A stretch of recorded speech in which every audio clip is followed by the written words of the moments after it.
WhatsApp, I had a little pop-up going, oh, you got to make sure everyone knows, or I'm actually legally, like, you could sue me if I started recording without your knowledge. But in saying that, this is welcome to the first Running for Resilience podcast. I think Matt Breen, the founder's given us creative license with the Running for Resilience branding. But like, I guess firstly, welcome Samo, mate, Samuel Wilson. How long have you been coming to R4R for? Mate, I can't remember the first time. It'd be over 12 months, I think. Yeah, well over. I can't even. I'm trying to think if it was cold or hot or whatever. I sort of started coming more frequently as it was getting warmer last year. But so after the lockdown last year. Yeah. No, you were before, weren't you? I was before the lockdown, a little bit before the lockdown, because I remember I'd been a few times, and then I was still sort of didn't really understand the whole sort of network of what was going on, and wasn't too involved. And I remember the distance challenge, the hour a day, like sort of the hour of power. Yeah, not being a part of it as such, but it's like observing it. So yeah, it was definitely before then. And then you obviously, for people that don't know, that writing Sobering Thoughts is your blog. How long have you been doing that for now? About 3 months or so? 2-3 months? No. Oh, well, I suppose like on Substack, yeah, maybe 2 or 3 months. I've been doing it once a week since I stopped drinking. So started as a 3:39 a.m. On the Tuesday morning after Easter Monday, as like a bit of a tantrum tweet, a real sort of depressive, short but bit of a depressive sort of tweet, and then I woke up next morning, thought I'll better fucking delete that real quick, and I actually saw a pretty positive response to it. I thought, oh well, maybe isn't that called Tweetgret? Yeah, well, that makes sense. Yeah, I haven't heard of that actually, but I just made it up. So if it ever goes global, I will claim that. Tweetgret. Yeah, that's yours, mate. You know that. Trademark.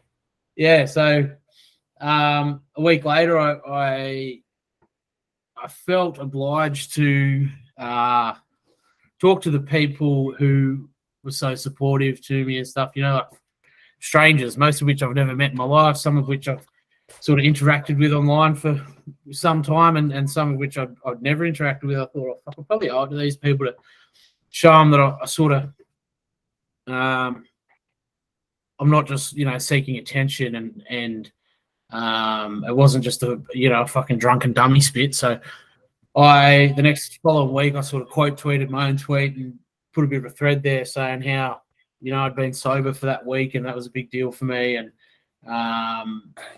it's sort of why I wanted to or needed to or whatever. And that went well. And then, so I sort of thought that the responses to that were good. And I thought, I better do it again next week. So, and through that, I created, I suppose, a heap of accountability for myself. It was beneficial in a few ways. It created accountability for me, but I was getting sort of messages from people, gradually saying that thanks for sharing, and, I've had dramas myself, or, I resonate with a lot of this and blah, blah, blah. And sort of through that, I felt obligated to continue doing it. And then I think you noticed on Twitter I saw. You were posting heaps of them and then threads. So I was like, mate, turn this into a blog. This is gold. Yeah, that was 70 days. So 10 weeks was the last one that I did on Twitter. And like, in hindsight, why was I fucking doing 280 per character per, thing threads, like per paragraph? Or yeah. Like 30 of them. And then I jumped on Substack, and once a week since, and still the core of it. I did it. So the reason I suppose just briefly wanted to get sober was I've got a bit of a history with different sort of mental health issues. I have had ADD, I assume, all my life or most of my life, but I didn't know until I was probably 28. I'm 34 next month. So there was a lot of, misdiagnosis, mismedication. If anyone knows anything about ADD, you're supposed to have stimulant medication. So I was often given. My mum thinks I have a mild form of it. Yeah, I think it's probably a lot more prevalent than we know, and I think it's a little bit spectrumy. I don't have any, medical backing for that. But I the more I learn and about it and myself, I sort of think like everyone's on a spectrum, like to a degree, and maybe me and people like me just sit sort of further up one end. And it's not. But what is the end of it? Like, what if you're on a spectrum? What are the two ends of the spectrum? You're like I agree.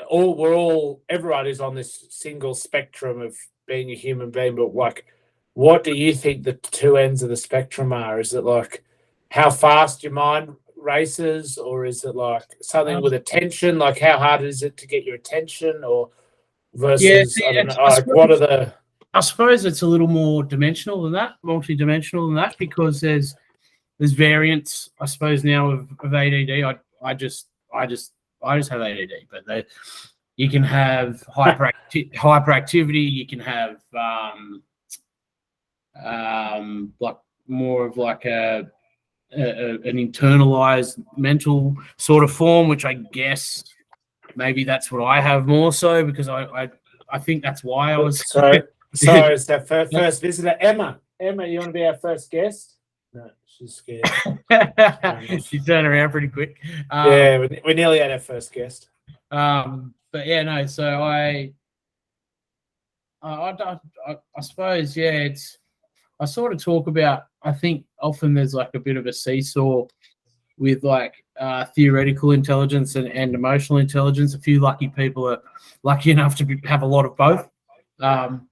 But I don't know, from my observations, I guess, and I could be really wrong, but I think that's sort of another one where, it's almost like a creator player in a video game where you're given a handful, 100 attributes, and you've got 10 different traits, and you got to sort of allocate them to where you think, but some people are just, but you don't get to allocate them. It's just kind of the way you are to a degree.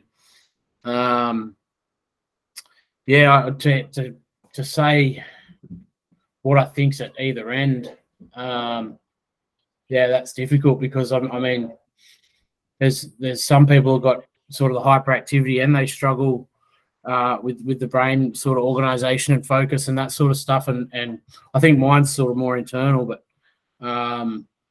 it's hard to sort of, I suppose for ADD alone, one at each end, but I think I was probably speaking more. Yeah, one at each end, the ability to focus, basically, or the ability to focus on boring stuff or non. Yeah. What are the two ends of just the ADD spectrum? I guess it's probably more. It's probably more the ability to manipulate and control your focus and attention. I can focus so hard on something that I get lost in it. You know what I mean? But I can't sort of ball that up, carry it over there, and put it towards that. You can only focus on what you want to. Yeah, or sometimes stuff I don't even want to. Like stuff like I'll just like won't be able to stop thinking about something that's irrelevant. You know what I mean? Like something I saw on a TV show last week. Why is that? What do you know? What's the linking between the? I don't know. I guess like you can't control the thoughts that come through your head, and I guess maybe I sort of lack the ability, and I've spoken about this too in blogs and stuff, like to, how your thoughts race around, and it's up to us how much attention we give to each thought, how many we let through the keeper, that sort of thing. I guess, I don't know, to use a cricket analogy, maybe I just want to fucking hit everything. You know, like I don't know, like I just, yeah, some stuff just sticks. And Adam Gilchrist when the field's up. Yeah, exactly. When they're all inside the ring. Yeah, and it's just trying to regulate the amount of sort of attention you give to certain things, I suppose. Like, I guess why I'm asking all the questions just because I've never been diagnosed with it other than my mum saying, because she thinks she's got it. You did this thing once, and well, she says she's got it, and my dad's on the autistic spectrum. But so I've been fascinated about it. But I don't like how my brain works when I haven't slept well and I haven't exercised in the morning, and if I've eaten too much shit, like especially sugar. I'm an absolute scatterbrain. And when I'm not in routine, I'm a massive scatterbrain and I'm unproductive and I don't like it. But when I'm in routine, I'm sleeping well, I'm having a breakfast of proteins and fats, and I've gone for a jog, mate, I can sit in a spot as long as I have my phone around me or any fucking messaging like Microsoft Teams or whatever messaging coming in, mate, I can sit there and focus all day on something. Yep. Like as long as it makes me feel I'm being productive or getting something meaningful done. And at least you have like at least somewhat curious about what you're doing on, you know. Like like I never thought I'd give a shit about and at my core I probably don't. The operations of the business that I work for. But it's new, it's different. I don't know it. I want to know it. So I can, when I'm doing something new that I haven't done before at work, I can fucking zone in on that. When I'm doing a training module similar to the last 500 I've done, I've got no interest whatsoever. I cannot like let the information into my brain. Lucky I've done enough. I can just skip to the quiz and pass anyway. But on that, and I reckon, because I get that too, like my brain gets starting to get more and more protective about what it lets in. Yep. And it's like, especially when it's full, just don't want any more shit in there. Like now with the internet and phones, we've got so much. Our brains have got to process so much more information than, say, brain 200 years ago. It literally go get food, try and stay alive, and that was about it. That's all your brain really had to focus on. Yep. But we just get so many different things, and then it's like, how do you filter out what's actually the information that's important? And if it's something that I don't feel like I'm learning, or I'm not learning something that can actually help make my life better, then my brain, I just really struggle to focus on it. It's like things are easy when things are good, when you're cruising along, and this probably applies to anything, financially or with your rugby, when you're having a good season or whatever, everything's easy. But things aren't perfect and good all the time, and that's when I struggle. I struggle a lot with stresses. My ADD, in terms of focus, I've been struggling a lot lately. This morning I got to work and I bloody had went to the gym, go to work, have a shower at work. I didn't take a shirt. You know what I mean? So I get out of the shower and I don't have a fucking shirt. And I'm at work. I'm at work without a shirt on. What the fuck? Twice since I've moved down here. Why? How did you forget it? Just you didn't pack it in the morning. Or you just. So what happened? I was packing my bag of an Arvo like I normally do. I came down here to get a shirt that I saw hanging on a drying rack. It was wet, so I didn't grab it. But I think my brain thought, because I went to do it, it meant I had a shirt. You know what I mean? And I always pack my undies and my socks. Twice I've got to work and not had undies. Just lately, new environment, new role at work, a bit of stress, getting the Airbnb downstairs up and running, and knocking off from work and then doing stuff downstairs, which is not what I normally do. I get up early and I'm productive in the morning, and I know that's what works for me. And then through necessity, I've been doing stuff in the Arvo when I'd usually be winding down, and maybe and I don't know, but maybe there's a correlation there between like, oh shit, I've just lost myself a little bit, but like, doing stuff sort of outside of routine, I guess, in the Arvo, just come back to me, doing stuff in the Arvo when I'm usually using that time to wind down. So maybe it's not just about sleep, it's about just giving your brain that time to watch 3 back-to-back quiz shows, answering every 5th question if you feel like it, having something to eat, laying on the lounge, staring at your phone, staring out the window. Instead of doing that, I'm fucking, tense and stressed because I've got this shit to get done by a deadline because people are coming to stay in the place and all that sort of shit. So, and then I find too that if I still need to wind down, so then I'm winding down from fucking, I don't know, 7 p.m. instead of 5 p.m. So then I struggle to sleep a little bit. And then I don't, or maybe my quality of sleep isn't so good. And I think it just sort of knocks on from there. And then just through this, and it makes sense. While I've been stressed and busy and doing these extras, sort of outside of my routine, and thank fuck for my routine because I wouldn't have got them done at all without it. It's like you can only jam so much in. It's got to squeeze out somewhere, and I guess they're the places that it's sort of squeezing out. Just little, and luckily they're minor things. Luckily it hasn't been pants yet. Pants and undies. That is a real kid to it. But like I feel the same, especially with like having stuff in the evening, like last night, and normally running for Zoom on a Wednesday night, I do not sleep as well. When I have something, even if it's just to chat with someone in the evening, like I got a phone off from 6 p.m., phone in the car, and it takes me a good hour and a half just playing with the kids, reading a book, just away from technology, hopping into bed about 8. And then I sleep amazing when I'm like, and the best I've heard someone describe, like our brain is very much like a computer. And if you're going to turn your computer off, you don't just go pull it off out of the, like to shut it off. You don't go pull it out of the wall.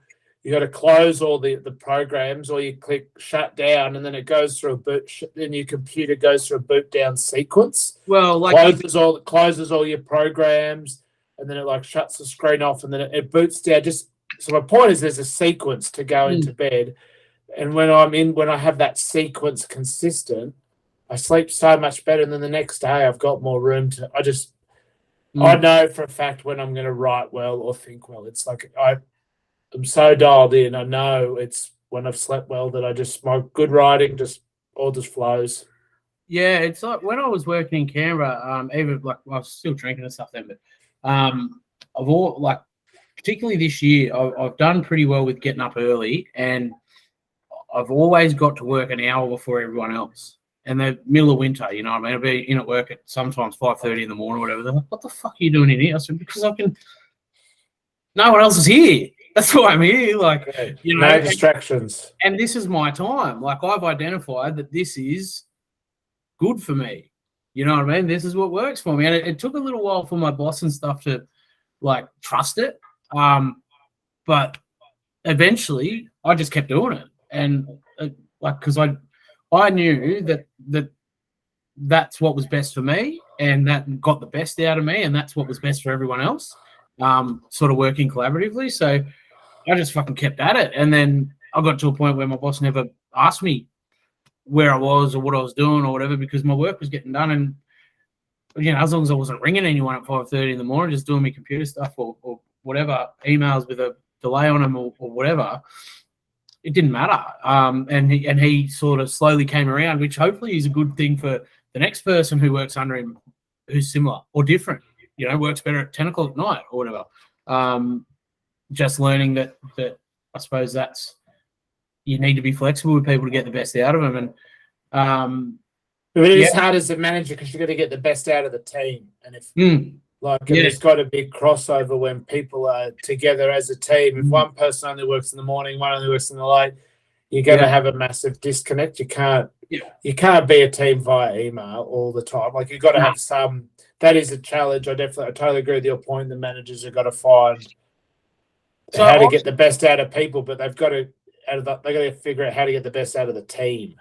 I wasn't expected at work until sort of 7:30. There was a little bit of freedom there, but I knew that it was my decision to go in early, and if there was a fucking 3:30 meeting on, that's on me, because I'm doing something a little bit out of the ordinary. If there's an occasional, you got to hang in there and stick around. That's my problem. But because I was making the choice to go in early, and if there wasn't one, I'd be home by 2:00. And everyone's bitching about fighting the school traffic on their way home, and I'm at home.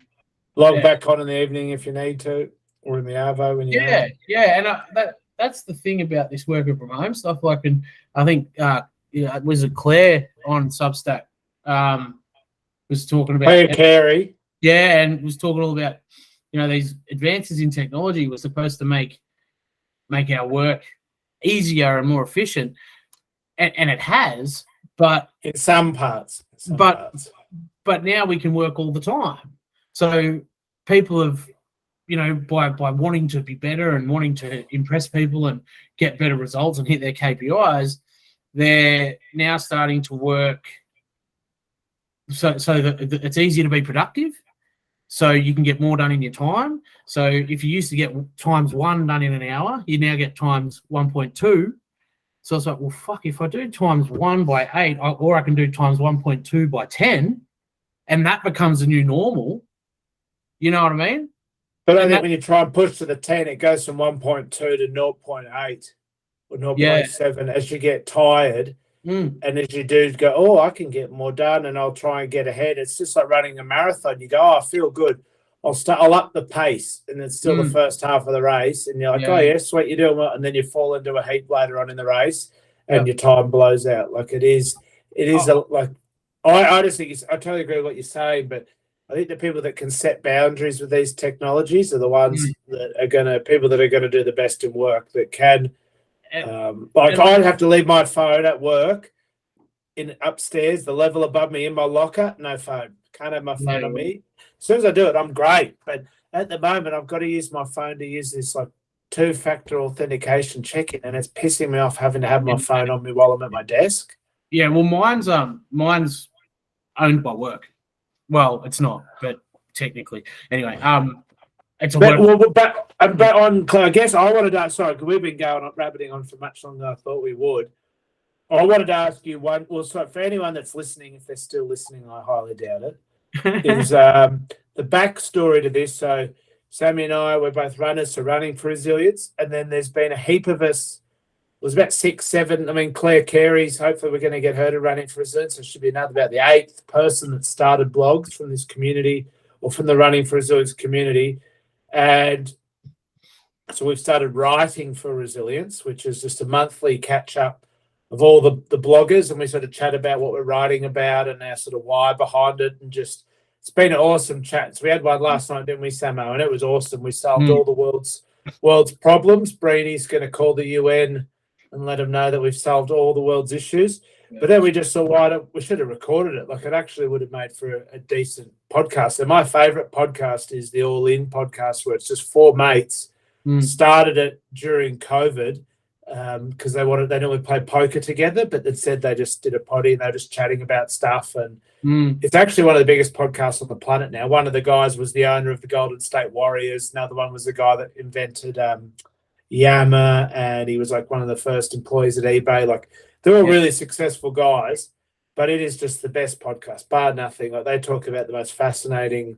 Yeah. Like, I don't watch any news. I watch that 1 hour once a week, and they just cover everything that's happening anything important that's happening in the world. Yeah. So we just thought, Brady's been floating the idea of doing it for our podcast, so this is our first crack at it. But back to the Writing for Resilience part, I've been wanted to ask you, like, I saw you write what you were writing on Twitter. And from my own experience writing my blog, I've had lots of people email saying, especially when I wrote about mental health stuff, they'd write and say, I really appreciate it. This has helped a lot. Like, I can relate, especially people that retiring from the army or leaving, leaving that workforce. With they had a really strong team and sort of identity when they're having to leave and transition work. A lot of people could relate, especially to when I wrote about why is retirement hard. and a ton of people messaged me privately, thanking me. And then so when I was seeing what you were writing about going sober, I was like, oh, this surely is going to help a ton of people. If you especially get it into the right format, which is blogging instead of busting it up into all these threads. Not that threads anything wrong with threads, but what has the messages been from people, especially now that you're doing the blog? I don't know how many subscribers you've got, but like how has that been with people writing saying, Sammy, mate, thanks for what you're sharing. It's really helping me. Like, how's that all been? Oh, it's the best. I mean, metrics are cool. It's nice when you see, like we said last night, like at first I was scared when someone who I knew subscribed, and I was like, oh fuck, they're gonna see it. Now I'm scared when I don't recognize the email address or the name. Like, oh fuck, I don't recognize most of the emails now. But I think the way I suppose mine started through Twitter and through predominantly good people, it's helped me. Like, it's this process and this thing and from my view, it's helped me. Process of writing, and sharing it publicly, and sharing. Mate, I could get 100 messages and a week, and I would still believe that they're helping me way more than I'm helping them. And that could be a self-esteem thing. It could be whatever. But it's almost important. It's important to me to believe that because of the whole premise of it all. Like, I have to do it for myself because, like, my goal from the start was I needed to get back to psychologists and whatever and finish what I was too lazy to finish or found convenient excuses not to finish or whatever, because I knew that my issue with substances was not the worst. It certainly wasn't fucking good, but it was getting a lot worse. But I knew it wasn't the substances. It was something was driving me to them. And so what I had to stay sober for long enough to get my head clear enough to be ready to go back to psychology or my psychologist, and be in the right frame of mind to take it on. Because I thought with my last one, who's brilliant, and I'm seeing her again now, I was withholding things. I won't say that I was lying to her, but I was certainly withholding things from her. I was scared, man. I was scared to tell her certain things. And from this being judged, or no, I suppose admitting it to myself. What and why is that? Because you just make yourself feel worse, or? Well, I didn't want to accept it. Really, like I didn't want to accept that I was drinking too much, or and actually Cam Dyson had a great point. If you can avoid admitting it for yourself, then you avoid admitting that could potentially be what other people think about you. Say that again. So we're talking about like lying to yourself that everything's okay and that you got it all under control. Because if you can convince yourself that you've got everything under control, everyone else thinks you're okay. You think that you're that's the way you appear to other people. You know what I mean? So if you believe that you're sweet, you then believe that other people will see you as sweet. You know what I mean? Yeah. Oh, and what did he said something else, being proud in yourself rather than of yourself. Yeah. He's got waiting for him to get writing. So Cam, if you see this, mate, we're waiting for your. Me too. Cam did a good article about running and endorphins, I think, during the first lockdown, but hopefully be looking forward to when he gets going. But I guess, mate, let's knock this on the head and say we've had a winner for the first episode. So I'll get this up to YouTube and I'll figure out another time how to rip the audio out, because we could just drag and drop it in a Substack. But if anyone's listening, thanks for listening to the ramblings of two runners who are riding in the first Running for Resilience podcast. Sorry about that. Thanks, Brainy, for letting us borrow the Running for Resilience branding. We'll have to pay up our royalty fee at some Yeah. other time. Yeah. But yeah, maybe that we'll let this see the light of day, and we may do it again. Who knows? Sounds good. Oh, I'll stop recording somehow. I might just hang up, mate, and we'll just get Yeah. back to Cool, man. I don't know how to. Yeah, I know how to. I don't know how to stop recording. Oh, there we go. Stop recording.